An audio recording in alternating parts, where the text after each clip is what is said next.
সকালের সূর্য নয়নপুরের উপর সোনালি আভা ছড়িয়ে দেয়, সবুজ ধানক্ষেতের মাঝে শান্ত গ্রামটিকে জাগিয়ে তোলে। শান্ত ভূদৃশ্যের মধ্য দিয়ে একটি আঁকাবাঁকা মাটির পথ কেটে এগিয়ে যায়, যা দিনের যাত্রার ইঙ্গিত দেয়। দুষ্টু ছেলে অনিক নদীর তীরে আসে, তার যৌবনের শক্তি শান্ত পরিবেশের সাথে বিপরীত। এক ঝাঁক হাঁস অধীর আগ্রহে অনিকের আগমনের জন্য অপেক্ষা করে, সে যত কাছে আসে তাদের প্রত্যাশা স্পষ্ট হয়ে ওঠে। উদার হাত দিয়ে অনিক হাঁসদের জন্য খাবার ছড়িয়ে দেয়, তাদের আনন্দময় কোয়াক কোয়াক বাতাসকে সহজ আনন্দে ভরিয়ে দেয়। অলস বিকেলের রোদের নিচে অনিক নদীর ধারে দাঁড়িয়ে থাকে, জল দিনের শান্ত প্রতিফলিত করে।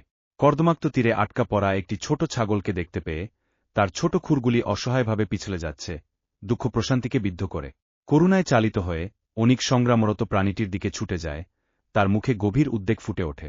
মৃদু শক্তি দিয়ে সে ভীত ছাগলটিকে নিরাপদে টেনে নিয়ে যায়, দেখছে এটি কাছের ঝোপে ঢুকে পড়েছে, তাকে আবার নদীর ধারে একা ফেলে দিচ্ছে। গ্রামের বাজার প্রাণবন্ত হয়ে ওঠে যখন অনিক স্টল এবং উৎসুক বিক্রেতাদের প্রাণবন্ত টেপেস্ট্রির মধ্য দিয়ে হেঁটে যায়। রবিউল চাচা, তার মুখ কৃতজ্ঞতায় ভরা, অনিকের কাছে এগিয়ে আসে, তার পাশে বাঁধা একটি কোমল ছাগল। অনিক, গতকাল যদি তুমি ছাগলটিকে না বাঁচাতে, তাহলে এটি নদীতে পড়ে যেত। তুমি খুব ভালো কাজ করেছ, রবিউল চাচা চিৎকার করে বলেন, তার কণ্ঠস্বর ব্যস্ত বাজার জুড়ে ছড়িয়ে পড়ে। কণ্ঠস্বরের একটি দল চত্বরে প্রতিধ্বনিত হয়, বীর অনিক, বীর অনিক।